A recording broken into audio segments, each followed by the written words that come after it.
আগে জানতাম না জীবনের মানে কি। এখন মনে হয় জীবন মানে যুদ্ধ, কখনো নফসের সাথে, কখনো শয়তানের সাথে, কখনো বা ক্লান্ত মস্তিষ্কর সাথে।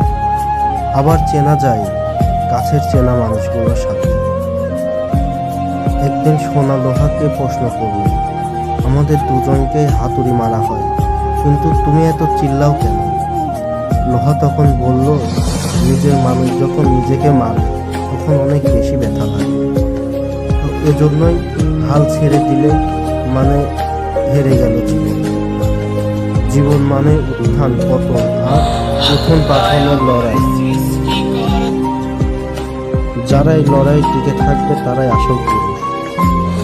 জীবন কাউকে আঘাত করে না, আঘাত করার আগেই একটু ভেবে নিবে নিজে আঘাত পেলে কেমন লাগে। মনে রাখা উচিত, জীবনে কাউকে বেশি দিন ভালো থাকা যায় না।